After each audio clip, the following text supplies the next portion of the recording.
வணக்கம் நேயர்களே. இன்னைக்கு நம்ம கொட்டுக்காளி அப்படிங்கிற திரைப்படத்துடைய திரை விமர்சனத்தை பார்க்க போறோம். இந்த கொட்டுக்காளி படத்தை நடிகர் சிவகார்த்திகேயன் தயாரிச்சிருக்காரு. வினோத் ராஜ் அப்படிங்கிறவர் டைரக்ட் பண்ணியிருக்காரு.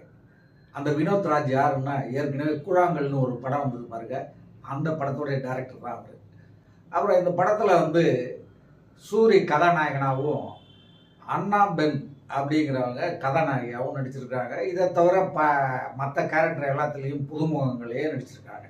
ஏன் சிவகார்த்திகேயன் இந்த படத்தை எடுத்தார் அப்படிங்கிறதுக்கு இப்போ தான் நமக்கு தெரியுது. இந்த ப்ரொமோஷன் ஃபங்க்ஷனில் மிஷ்கின் பேசின பேச்சு, சிவகார்த்திகேயன் பேசின பேச்செல்லாம் நம்ம கேட்டுட்டு ஒரு பெரிய கனவுல தான் போய் இந்த படத்தை பார்த்தோம். இப்போ தான் தெரியுது, சூரி விடுதலை, கருடா அப்படிங்கிற இந்த 2 படத்துலையும் நடித்து அவர் கொஞ்சம் பூஸ்டப் ஆகி மேலே போயிட்டே இருக்கார் ஹீரோவா. இதை என்னடா பண்ணுறது அப்படிங்கிறதுக்காக, பிரேக் போட்டு நிறுத்துறதுக்காக, மாப்பிள்ளை உன்னை வச்சு ஒரு சூப்பர் படம் எடுக்கிற, நீ நடிக்கணும் அப்படின்னு சூரிக்கு குளிர்ந்து போச்சு. இவ்வளவு பெரிய நடிகர் சிவகார்த்திகேயன் அவரே நம்மளை வச்சு படம் எடுக்கிறாரே, அது இல்லாமல் ஏற்கனவே கூழாங்கல் வேற பண்ணவங்க இதை பண்ணுறாங்க, நமக்கு கண்டிப்பாக அவார்டு கன்ஃபார்ம் அப்படிங்கிறதுக்காக இந்த படத்தை சூரி பண்ணியிருக்கணும். என்னன்னா, சூரி துபாயில் கிராமத்தில் இருக்கிற நம்ம இளைஞனுங்க சம்பாதிக்கிறதுக்கு உள்ளூரில் விலை போகாத மாடு வெளியூருக்கு போச்சா அப்படிங்கிற கதையாக இந்த துபாய்க்கு போய் சம்பாதிக்கிறதுக்காக இவர் போயிடுவார். அங்கே இருந்துக்கிட்டு பேசிகிட்டு இருக்கும்போது முறைப்பெண் இங்கே இருக்குது, அது கல்யாணம் பண்ணிங்கிறதுக்காக அதை நல்லா படிக்க வைங்கன்னு இவர் சம்பாதிச்சு பணம் அனுப்புவார் அந்த பொண்ணு படிக்கிறதுக்காக. அண்ணா பெண் தான் அந்த பொண்ணு. அது காலேஜ் சேர்த்து விட்டு அது படிச்சுட்டு இருக்கோம். இவர் அங்கேருந்து பணம் அனுப்பிச்சிக்கிட்டே இருப்பார் படிக்கிறதுக்கு. திடீர்னு ஒரு நாள் அவருக்கு தகவல் போகும், இந்த மாதிரி அவள் வேற ஒருத்தவனை லவ் பண்ணுறா அப்படின்னு. அவர் ஆடி போயிடுவார். உடனே அடுத்த ஃப்ளைட்டை பிடிச்சிட்டு இங்கே வந்துடுறாரு ஊருக்கு. ஊரில் பார்த்தா இந்த பொண்ணு இப்படியே இருக்குது, முடிச்சுக்கிட்டே இருக்குது. என்னத்துக்கு முடிக்குது, ஏன் முடிக்குதுன்னு தெரியல. அப்புறம் சூரியக்கிட்ட சொல்கிறாங்க, அது பேய்க்கு பிடிச்சிருக்கும்பா, ஒரு மந்திரவாதியை பார்த்து அடிச்சுட்டு வந்தோம்னா, மந்திரம் அடிச்சுட்டு வந்தோம்னா சரியாயிடும், ஒன்றும் பிரச்சனை இல்லை. இந்த மாதிரி நிறையா லவ் பண்ண பொண்ணுங்களை அழைச்சிட்டு போய் அவர்கிட்ட காட்டி அவர் சரி பண்ணி விட்டுருக்காரு அப்படின்னதும் சூரிய தன்னுடைய சொந்த காசில் இந்த அப்பா, அம்மா, தங்கச்சி, பொண்ணுடைய அப்பா, பொண்ணு, இப்படி ஒரு பெரிய குடும்ப பட்டாளம் ஒரு 7-8 பேரை ஒரு ஆட்டோவில் தூக்கி போட்டு, ஃப்ரெண்ட்ஸுக்கு ஒரு 2 பேரை ஒரு பைக்கில் தூக்கி போட்டு எல்லாம் குலதெய்வம் கோயிலில் போய் சாமி கும்பிட்டு அந்த சாமியாரை பார்க்கறதுக்காக போயிட்டு இருக்காங்க. போகிறாங்க போய்கிட்டே இருக்காங்க. பாருங்க, இந்த மாதிரி கதைகள் எல்லாம் 80ல் ஒரு இன்டலெக்சுவல் குரூப் இருந்தது, ருத்ரையா, அப்புறம் அதுக்கு முன்னாடி ஜெயகாந்தன், அப்புறம் அடூர் கோபாலகிருஷ்ணன், புட்டண்ணா கனகல் அப்படிங்கிறவங்கெல்லாம் அந்த இன்டலெக்சுவல் குரூப். அவங்கெல்லாம் படம் எடுப்பாங்க. நடக்கிறதே பாருங்க, ஒரு 1000 அடி காட்டுவாங்க ஃபிலிமில். நடப்பாங்க நடந்துக்கிட்டே இருப்பாங்க, ஓடுவாங்க ஓடிக்கிட்டே இருப்பாங்க, பஸ்ஸில் போவாங்க பஸ் போய்கிட்டே இருக்கும். இதுவே முக்கால் படம் ஓடிடும். அப்புறம் கால் படத்தில் தான் ஒரு 2 சீன் காட்டுவாங்க. அதே மாதிரி தாங்க இந்த படம். கோயிலுக்கு போகும்போது ஆட்டோ போய்கிட்டே இருக்குது, வழியில் என்னென்ன சிலுமிஷங்கள்ங்கிறத போய் காட்டுறாங்க, ஒரு 2-3 இடத்துல காட்டுறாங்க. மற்றபடி நடந்துக்கிட்டே இருக்கான், ஓடிக்கிட்டே இருக்கான், பைக்கு போகுது போய்கிட்டே இருக்கு. என்னங்க இது? ஐயோ, இதில் வேற புதுமையா ரீ ரெக்கார்டிங் இல்லாமல் நாங்கள் படம் பண்ணியிருக்கோம், புதுமையாக பண்ணியிருக்கோன்றாங்க. ரீ ரெக்கார்டிங் இருந்தால் படத்தை டெம்போ கூட்டுறதுக்கு, அதனுடைய வேகத்தை கூட்டுறதுக்கு பயன்படும். அதனுடைய எஃபெக்ட்ஸை பின்னணியிலேருந்து காட்டும், கோபம், சிரிப்பு, இதெல்லாம் மேலும் அதிகப்படுத்தி காட்டுறதுக்காக பயன்படுத்தக்கூடியது இசை. பாடல்கள் தேவையில்லை, அது பரவாயில்ல. ஆனால் ரீ ரெக்கார்டிங்கும் இல்லாமல் ஐயோ பொண்ணு எடுத்துட்டாங்க, கொட்டுக்காளிங்கிற பேரை வச்சுக்கிட்டு படம் முழுக்க ஒன்றுக்கு அடிக்கிறது, வலிக்கு போகிறது. அப்புறம் பாவம் பெண்கள் அது இயற்கை உபாதை. அந்த இயற்கை மாதம் வர அந்த இயற்கை உபாதையை அதுக்கு ஒரு பொண்ணு சூரியோடைய தங்கச்சி ஆளாயிட்டு போகிற வழியில் அது அவதிப்படுது. உடனே போயிட்டு ஒரு நாப்கினை வைக்குது. நாப்கினை வைக்கிறதெல்லாம் காட்டுறாங்க படத்தில். ஐயோ, அது மட்டுமாங்க, போகிற வழியில் ஒன்றுக்கு போகிறதுக்கு ஒருத்தவன் வந்து ஆட்டை விட்டு இறங்குறான், உடனே எல்லாரும் போய் ஒன்றுக்கு அடிக்கிறாங்க. அந்த ஒன்றுக்கு சூரியன் ஒன்றுக்கு அடிக்கிறாரு, அவரும் ஒன்றுக்கு அடிக்கிறது டிராயரை தூக்கிட்டு லுங்கியை தூக்கிட்டு ஒன்றுக்கு அடிக்கிற வரைக்கும் காட்டுறாங்க. ஐயோ மகா கொடுமைங்க.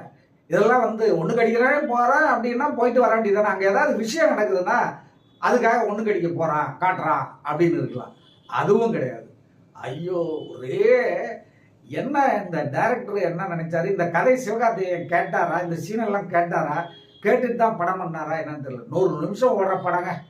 ஒரு மாமா அங்கே பார்த்த படம் உட்காந்து பார்த்த மாதிரி இருக்கு. மாமாங்கன்னா உங்களுக்கு தெரிஞ்சிருக்கும். அவ்வளவு லென்த்தியான படத்தை பார்த்த மாதிரி ஒரு ஃபீலிங். எப்பா தாங்க முடியல. என்னதான் இவங்கெல்லாம் வந்து ஏன் சினிமா வந்து தமிழ் சினிமா எடுக்கிற படம்லாம் உள்ள. போன வாரம் தான் தங்கலாங்கிற ஒரு படம் பார்த்துட்டு டென்ஷனில் இருக்கும். அந்த டென்ஷன் முடியறதுக்குள்ள இது 2வது டென்ஷன். ஐயோ ஐயோ தாங்க முடியல. தமிழ் சினிமாவை நினச்சி ரொம்ப பரிதாபப்பட வேண்டியதாக இருக்குது. ஷார்ட் ஃபிலிம் எடுக்க வேண்டிய விஷயத்த ஒரு படமாக எடுத்துட்டு அதையும் போய் பாருங்க. மந்திரவாதிகிட்ட போகிறாங்க அந்த பொண்ணுக்கு மந்திரம் அடிக்கிறதுக்கு. அந்த பொண்ணுக்கு மந்திரம் அடிக்கிற போது அவன் வேற ஒரு பொண்ணுக்கு மந்திரம் அடிச்சிட்டு இருக்கான். மந்திரம் அடிச்சுட்டு வயிற்றுல எல்லாம் வந்து எலுமிச்சம்பழத்தை வச்சு அந்த தொப்புள்ள எல்லாம் வச்சு தடவுறான். அந்த காலத்தில் சுகன்யா வயிற்றுல வந்து விஜயகாந்த் ஆம்லேட் பண்ணாரு அப்படின்னு சொல்லிட்டு ஒரு பெரிய ரகலையாச்சு. அதை நிறையா பேர் போய் ரசித்தான், அதை நிறையா பேர் எதிர்த்தான். அதே கதை தாங்க இந்த படத்துலேயும். தொப்புள்ள வச்சு எலுமிச்சம்பழத்தை வச்சு சாமியார் பார்க்குறாரு, அப்புறம் வயிற்றை தட்டுறாரு. அது இதெல்லாம் தட்டிட்டு அது வயிற்றுக்குள்ளே மருந்து யாரோ வச்சுருக்காங்க, மருந்து இருக்குது, அந்த மருந்தை எடுக்கணும்னு சொல்லிட்டு புல்லாம்பழ வாயில் வச்சு ஒரு 6 தடவை ஊதி 6 உருண்டை மருந்து வந்து உழுற மாதிரி காட்டுறாங்க. இதை சூரி பார்த்துக்கிட்டே இருக்காரு. இந்த போன கூட்டமும் பார்த்துக்கிட்டு இருக்குது. அடுத்தது இவங்களை கூப்பிடுவாங்கன்ட்டு அவர் மருந்துகளெல்லாம் எடுத்துட்டு அவனுங்க ஒரு கோழி கொண்டு வரானுங்க. அந்த கோழியை அறுத்து தட்டிக்கு பின்னாடி வீசுறாரு. அதோட படம் முடியுதுங்க. இவங்களும் போகும்போதெல்லாம் ஒரு சேவலை எடுத்துகிட்டு போகிறாங்க. சேவலை எடுத்துகிட்டு போகிறத பார்த்தது, ஓ சேவலை வச்சு ஏதோ பண்ண போகிறானுங்களேன்னு பார்த்தா சேவலுக்கு பெரிய பில்டப்லாம் கொடுக்குறாங்க. அதுக்கு நோய் வந்துருச்சா அதுக்கு தண்ணி அடி சரியாயிடும், அது சோர்வாக இருக்குது தண்ணி அடி சரியாயிடும்ட்டு இப்படி ஏகப்பட்ட பில்டப்பு. ஓ இந்த சேவலை வச்சு ஏதோ கொட்டுக்காளி இதானான் இருக்கு, ஏதோ நடக்க போகுதுன்னு பார்த்தா ஒரு மண்ணு நடக்கலை. சரியா, இந்த கோஷ்டியெல்லாம் ரோட்டில் போயிட்டு இருக்கு பாருங்க. ஒரு கோஷ்டி வந்து பூப்புனித நீராட்டு விழாவுக்காக சீர் எடுத்துக்கிட்டு ரோட்டில் போயிட்டு இருக்கோம். அதுக்கு பின்னாடி இவங்க போவாங்க. அங்கே வந்து ஒரு பாட்டு, அந்த திருவிழாவில் காதல் பாட்டு ஓடிட்டு இருக்கோம். அதை பார்த்துட்டு இந்த ஆட்டோவில் இந்த கோஷ்டி கூட வந்த ஒரு குழந்தை வந்து அதை பாடும், ஒரு பையன் பாடுவான். உடனே அந்த பாட்டையே கதாநாயகியும் பாடுவான்.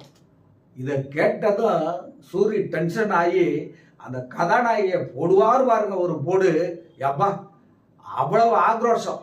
அதே தடுக்க வந்த எல்லாரையும் போட்டு அடித்து ஒரே லூசுத்தனமா பண்ணுறாரு. இருந்தாலும் அது கொஞ்சம் நல்லா யதார்த்தமாக நல்லா தான் இருக்குது.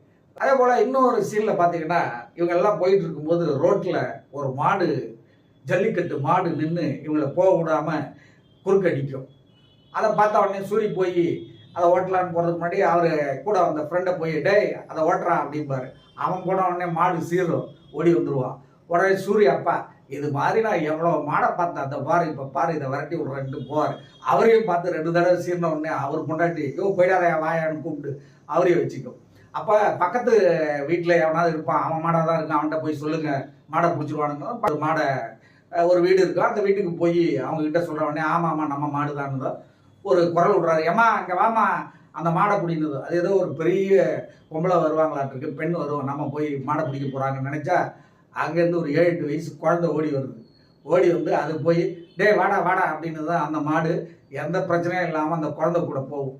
அந்த குழந்தை மாடை அழைச்சிட்டு போகும்போது ஒரு வார்த்தை சொல்லும், டே இந்த மாதிரி நீ அடம் பண்ணிக்கிட்டே இருந்தீங்கன்னா, திமிர்த்தனம் பண்ணிக்கிட்டே இருந்தீங்கன்னா உன்னை கொண்டு போய் சந்தையில் விற்றுருவோன்னு எங்கள் அப்பா சொல்கிறாரு. உன்னை சந்தையில் கொண்டு போய் விற்றுட்டா அப்புறம் என் கூட யாரா விளையாடுறதுக்கு இருப்பாங்க உன்ன மாதிரி, இப்படி பண்ணுறியாடா அப்படின்னு இது அந்த மாட்டுக்கு அட்வைஸ் பண்ணுவோம் மாதிரி ஒரு காட்சி. அது கொஞ்சம் பரவாயில்ல. ஏதோ சூரியனுடைய குரல் ஏற்கனவே கரகரான்னு இருக்கும். அதை வந்து இந்த படத்தில் இன்னும் கொஞ்சம் அதிகமாக தகரத்தில் தட்டினா எப்படி ஒரு சவுண்டு வருமோ அந்த மாதிரி லொடலொடான்னு ஒரு கரகரா சவுண்டு, கீரல் விழுந்த ரெக்கார்டு மாதிரி. அதுக்காக அது தெரியாமல் இருக்கணுன்ட்டு கழுத்தில் சுண்ணாம்பை பூசிட்டு படம் முழுக்க வராரு. டைரக்டரு சூரிக்கு மட்டும் சுண்ணாம்பு பூசல, நமக்கும் சேர்த்து தான் சுண்ணாம்பு பூசிட்டாரு. என்ன அண்ணா பெண் கதாநாயகி. ஐயோ, படம் முழுக்க ஒரு டைலாக் கூட இல்லைங்க, முழிச்சுட்டே பார்த்துக்கிட்டே இருக்கும். அதான் அதனுடைய ஆக்டிங். படம் முழுக்க அப்படியே உட்காந்துருக்கு, ஒரு வரி வருஷம் கூட கிடையாது. ஸோ அதுக்கு சந்தோஷம்தான். வாங்கின காசுக்கு நமக்கு ஒன்றும் வேலை இல்லையா, நம்ம பாட்டு முடிச்சுட்டு உட்காந்துருக்க வேண்டியதாங்க. கேமராமேன் அடிக்கடி இந்த ட்ரோன் ஷாட் வைக்கிறார், வண்டி போகிறது வர்றது. அது ஒரே ஷாட்டை திரும்ப திரும்ப கட் பண்ணி போட்டிருக்காங்க. அது ஏன்னு தெரில. அந்த ஆட்டோ நின்றுட்டு எடுக்கிறதெல்லாம் இன்டர்வல்லே ஒரே ஷாட்டு, அதுக்கு பிறகு முன்னாடியும் ஒரே ஷாட்டு வருது. கேமராமேனுடைய ஒர்க்கு நல்லாயிருக்கு. ஒரு படைப்பாளிகள் அந்த படைப்புக்கு ஒரு முடிவு சொல்லணும், இல்லை ஒரு கன்க்ளூஷன் இருக்கணும். அதாவது இந்த மாதிரி பேய் பிடிச்சிருச்சு, அது பிடிச்சிருச்சுன்னெலாம் நீங்கள் போகிறது தப்பு அப்படின்னு ஒரு விழிப்புணர்வை ஏற்படுத்தணும். அதையும் ஏற்படுத்தலை. எல்லாம் ஏற்படுத்தாமல் நீங்களே என்னன்னு முடிவு பண்ணிக்கிங்க அப்படிங்கிற மாதிரி படத்தை முடிச்சிருக்காரு. என்ன இது ஒன்றும் புரியல. கொட்டுக்காளி சரியான உட்கார முடியல, தாங்க முடியல. ஏன் தான் இந்த படத்தை சிவகார்த்திகேய எடுத்தான்னு தெரில. இதில் வேற இந்த படத்துக்கு பிறகு நிறைய படங்களை எடுக்க போகிறேன்னு சொல்கிறாரு. சரி, சினிமாவில் சம்பாதிச்சது சினிமா எடுக்கிறது தப்பு கிடையாது. அதுக்காக இந்த மாதிரி படங்களை எடுத்து சம்பாதிச்ச காசெல்லாம் அவர் காலி பண்ணிடுவாரோ என்னவோங்கிறது தான் நமக்கு பயமாக இருக்குது. உங்கள் காசை காப்பாற்றிக்கணுன்னா நீங்கள் ஜாக்கிரதையாக இருங்க, அவ்வளவுதான் நான் சொல்லுவேன். மற்றபடி மீண்டும் அடுத்த திரை விமர்சனத்தில் பார்ப்போங்க. நன்றி, வணக்கம். ரோஜா தமிழ் டிவி வியூவர்ஸ் எல்லாருக்கும் வணக்கம். இதுவரை நீங்கள் பார்த்த இந்த நிகழ்ச்சி உங்களுக்கு பிடிச்சிருக்கும் அப்படின்னு நினைக்கிறோம். இது மாதிரி பல சுவாரஸ்யமான நிகழ்ச்சி உங்களை சென்றடைய நீங்கள் செய்ய வேண்டியது ஒன்றே ஒன்று தான்.